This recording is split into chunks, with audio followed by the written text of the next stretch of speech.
¿Qué tal, amigos? Muy buenos días. Te saluda Hernando Neto desde Ica, Perú.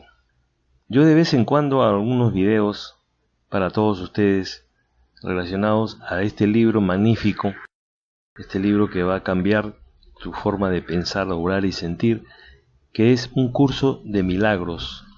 Este libro fue escrito por una fundación, fue publicado por una fundación, por lo cual los ingresos no son con fines de lucro. Y la historia de quién escribió el libro, creo que ya yo lo hice, lo comenté en anterior video, pero sería bueno que adquieras el libro y te compenetres con él. Va a cambiar tu forma de pensar. Va a hacer que tu mentalidad se reprograme y todo lo que habías aprendido lo vas a dejar de lado y vas a aprender nuevas formas de enfocar y tener una percepción del mundo real, porque normalmente, como dice acá el libro de milagros, Un Curso de Milagros, nosotros no percibimos un mundo real, es un mundo percibido por el ego y por la mente errada. Hoy día quiero comentarte algo de la página 244 del Curso de Milagros y dice cómo invertir en la realidad. ¿Se acuerdan que en la Biblia se habla que vendas todo lo que tengas y se lo des a los pobres y que lo sigas al Maestro Jesucristo, a Yeshua? Pero él quiso decir otra cosa, y en el libro dice: esto es lo que quise decir. Si no inviertes tu atención en ninguna de las cosas de este mundo, puedes enseñarle a los pobres dónde está su tesoro. Yo voy a leer una parte y también voy a hacer de vez en cuando, en un momento, unos comentarios. Pero esto que se lee en la Biblia es bien cierto, ¿no? Y en el libro también que te lo está diciendo. Y dice que puedes enseñarle a los pobres dónde está su tesoro. Continuamos. Los pobres son sencillamente los que han invertido mal. Y vaya que son pobres, puesto que están necesitados. Se te ha encomendado que los ayudes. Entonces acá te está pidiendo que tú, como hermano, porque todos somos hermanos, ayudes porque ellos claman ayuda. Y además dice que nosotros nos encontramos entre ellos. Observa lo bien que aprenderías tu lección si te negases a compartir su pobreza, pues la pobreza no es otra cosa que insuficiencia, hasta ahí estamos de acuerdo. Y solo hay una insuficiencia, ya que solo hay una necesidad. Y si tú estás leyendo o has leído el libro de Curso de Milagros, te vas a dar cuenta qué es lo que quiere decir acá. Después lo podemos comentar. Epígrafe 2. Suponte que un hermano, esto es muy importante, suponte que un hermano insiste en que hagas algo que tú crees que no quieres hacer. Su misma insistencia debería indicarte que él cree que su salvación depende de que tú hagas lo que te pide. Si insistes en que no puedes satisfacer su deseo y experimentas de inmediato una reacción de oposición, es que crees que tu salvación depende de no hacerlo. Estás, por lo tanto, cometiendo el mismo error que él, y haciendo que su error sea real para ambos. Insistir significa invertir, y aquello en lo que inviertes está siempre relacionado con tu idea de lo que es la salvación. La pregunta se compone de dos partes. Primera, ¿qué es lo que hay que salvar? Y la segunda sería, ¿cómo se puede salvar? Mira, cada vez que te enfadas con un hermano, porque eso sucede continuamente y nosotros nos paramos enfadando continuamente, cada vez que te enfadas con un hermano, por la razón que sea, crees que tienes que proteger al ego y que tienes que protegerlo atacando. Si es tu hermano el que te ataca, estás de acuerdo con esa creencia.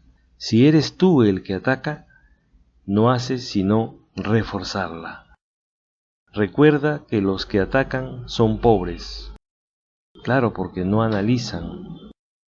Están trabajando con el ego, con la mente errada, y el ego vive en la mente errada.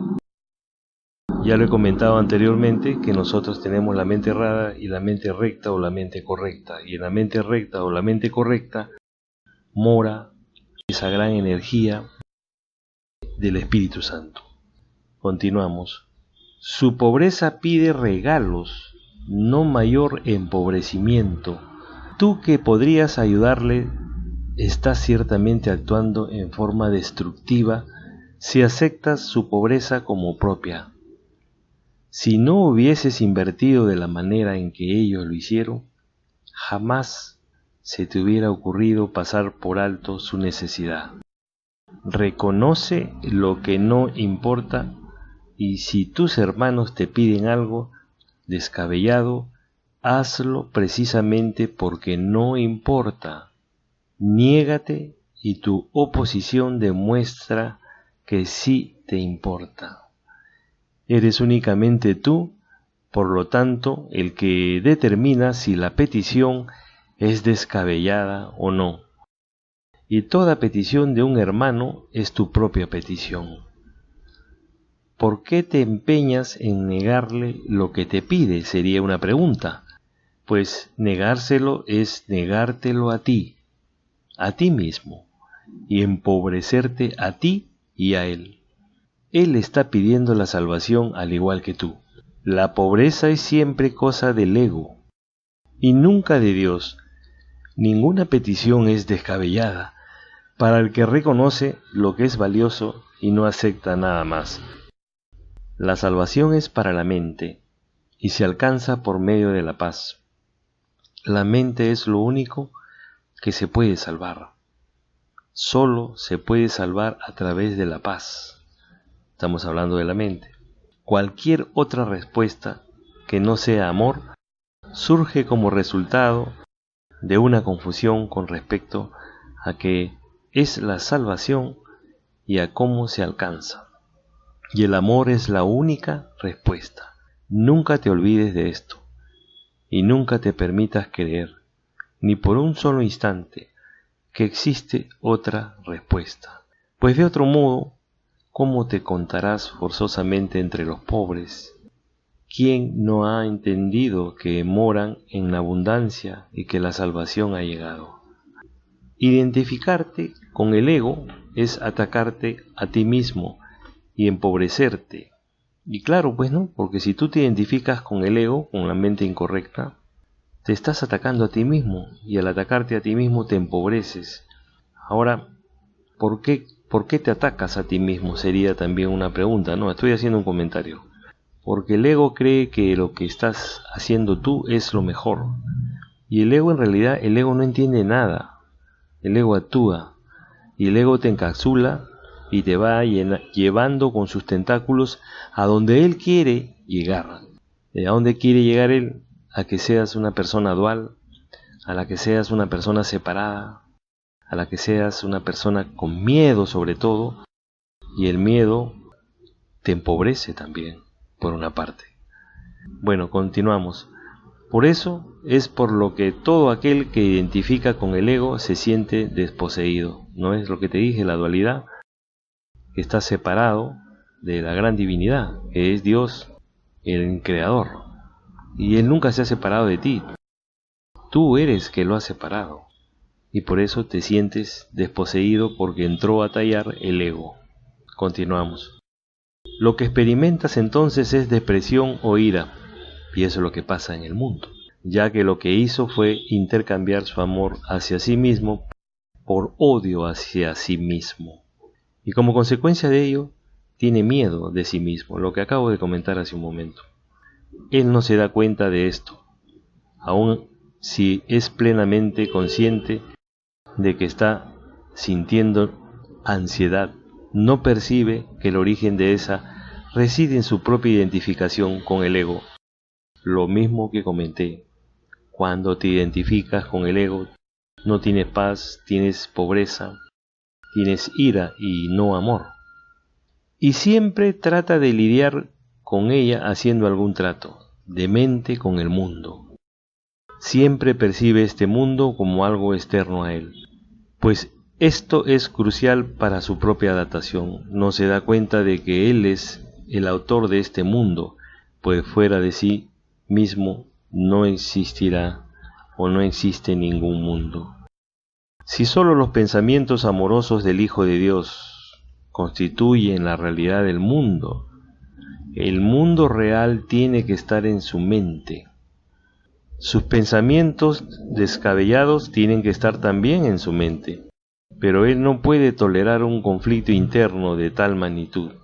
Una mente dividida está en peligro, y el reconocimiento de que alberga dentro de sí pensamientos diametralmente opuestos e intolerables proyecta por consiguiente la división, no la realidad. Y esto, aquí voy a hacer un comentario, es lo que propone el ego, pues. Proyecta una división, no la realidad, porque la realidad en realidad, va la redundancia, es otra. No hay división.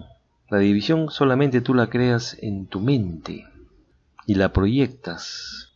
Como siempre le digo a mi nieta, Maquena, porque tengo varios nietos, pero con Maquena es con que más confraternizo, porque está más cerca a mí.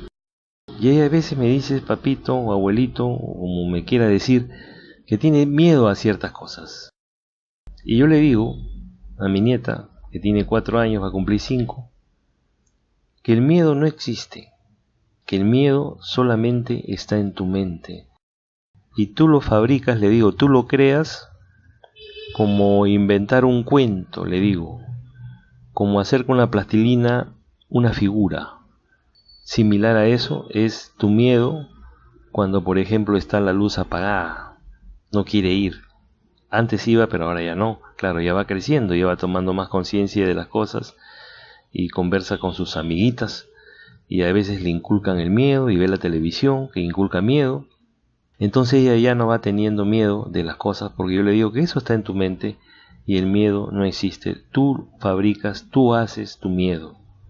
Ella ya va entendiendo, como va entendiendo muchas cosas que yo le estoy explicando de por ejemplo, la gravedad, de por qué se produce la lluvia, qué es la corriente, el movimiento de la Tierra, ¿no? La luz de las estrellas, bueno, una serie de cosas que yo le explico. Entonces, pero esto es lo que hace el ego, la división y no la realidad de las cosas, y te confunde. Continuamos. Todo lo que percibes como el mundo externo no es otra cosa que tu intento de mantener vigente tu identificación con el ego.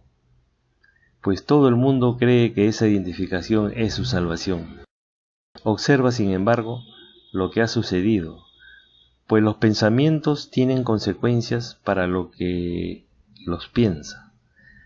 Estás en conflicto con el mundo, tal como lo percibes, porque crees que el mundo es antagónico a ti. Esta es una consecuencia inevitable de lo que has hecho. Has proyectado afuera aquello que es antagónico a lo que está dentro, y así no puedes por menos que percibirlo de esa forma. Por eso es por lo que debes darte cuenta de que tu odio se encuentra en tu mente y no fuera de ella, antes de que puedas liberarte de él, y por lo que debes deshacerte de él antes de que puedas percibir el mundo tal como realmente es.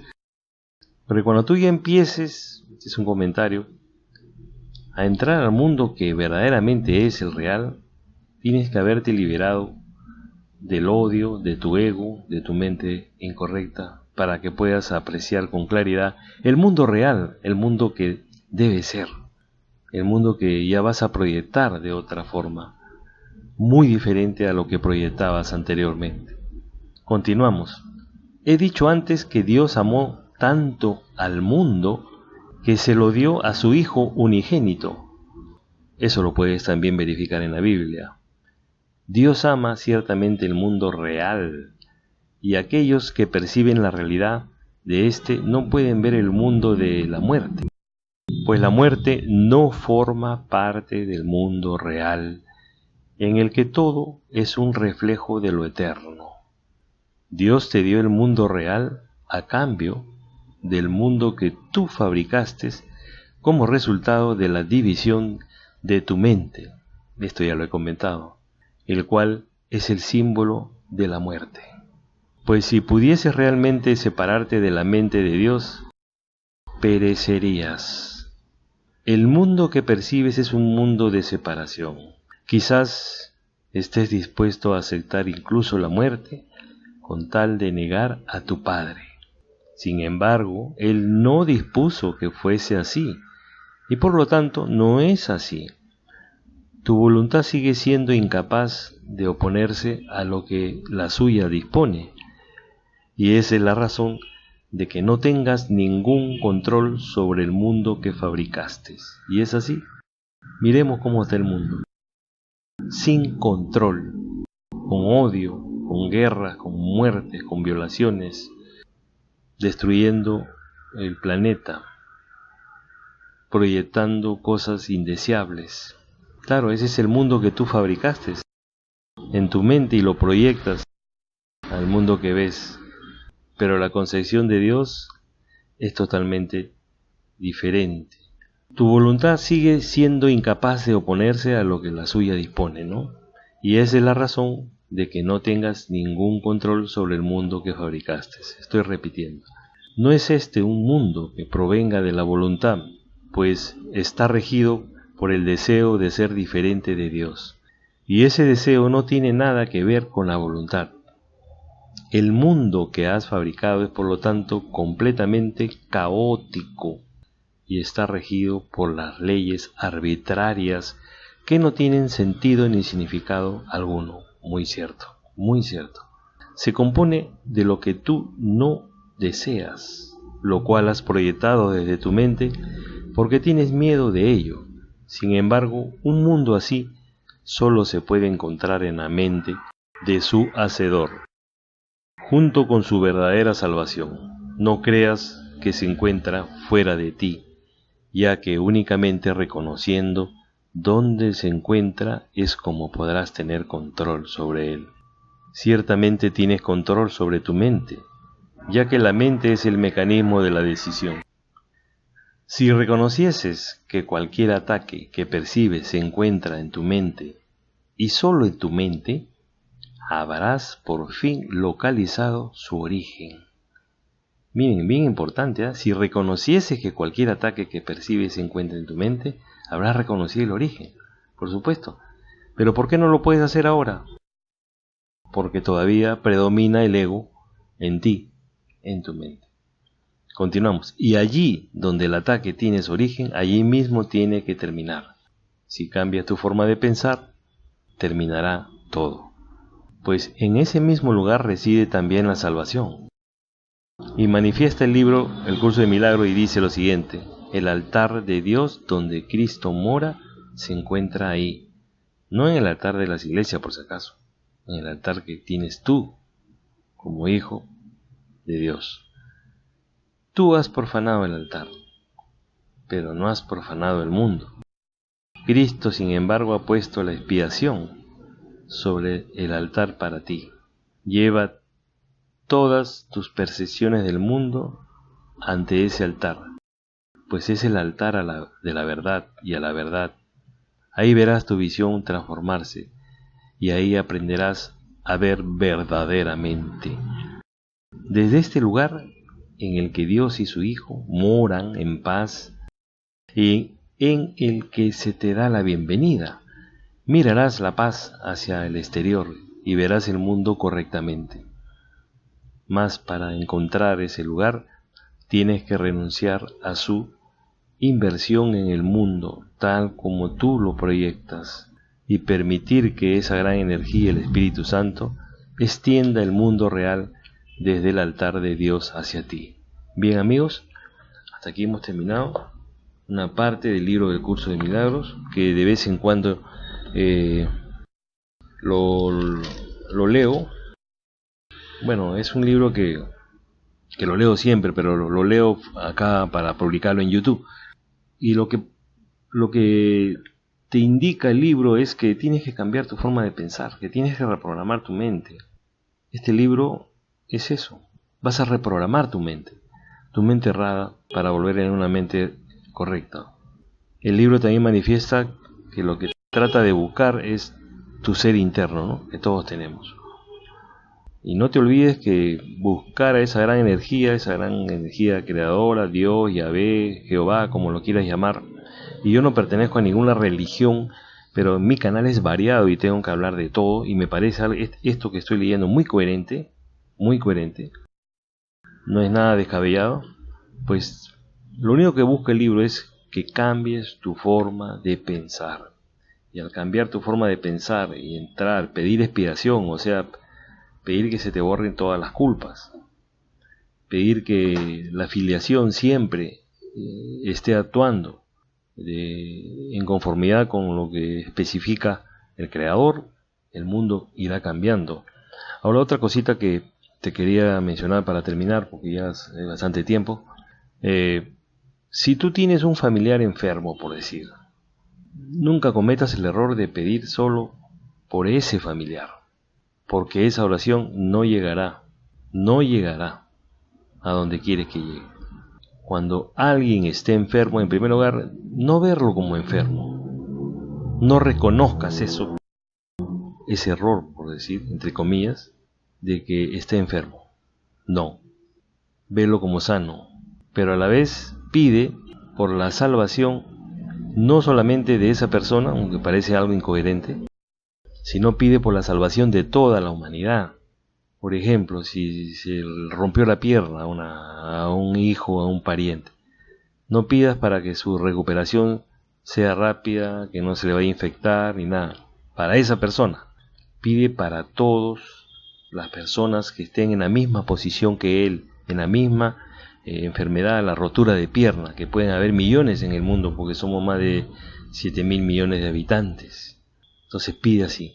Por ejemplo, tienes un plato de comida, ¿y qué tienes que hacer antes de comer? Pedir, no para mí, para que tenga siempre un plato de comida, ni para mis hijos, sino para toda la humanidad, que tenga comida para siempre. Es como que he escuchado diariamente en RPP, y que va a venir el Papa al Perú, porque yo soy de Perú, de Ica, y la propaganda del Papa dice: recen por mí, recen por mí. Eso quiere decir un ego más grande que el Estadio Nacional. Todo el que dice mis títulos, mi dinero, mi propiedad, mi mujer, mis hijos, mi corbata, mis zapatos, mis estudios, mi trabajo, está hablando por el ego. Yo no puedo concebir en mi mente como un papa, bueno, yo soy agnóstico por si acaso, ya lo he dicho y tengo un video sobre eso, va a decir recen por mí. Más bien él debería decir: recemos por los pobres, recemos por el hambre del mundo, recemos para que no haya guerra, recemos para que haya alimento, recemos para que la gente no se muera tanto, recemos para que el mundo sea mejor. ¿No les parece eso mejor? ¿Pedir eso y no pedir recen por mí? El Papa no necesita nada, el Papa tiene todas las riquezas y vive en el Vaticano, que es un estado, uno de los más ricos del mundo. O sea, no es nada humilde y no tiene por qué pedir rezar por él. Eso para mí es una cachetada a mi inteligencia. Por eso que yo, como te digo, no pertenezco a ninguna religión, porque veo muchas cosas que no concuerdan. Entonces yo te sugiero a que sigas leyendo o me sigas escuchando si así lo deseas. Haz tus comentarios en la descripción de mi video, puedes hacer comentarios para que esto sea un debate. Y esto es muy importante, te va cambiando tu mente, te va cambiando tu relación con el mundo, porque todo lo que proyectas es producto de tu mente. Y vamos a seguir hablando. Muchas gracias, suscríbete a mi canal y recuerda que la verdad te hará libre. Suscríbete y comparte. Gracias.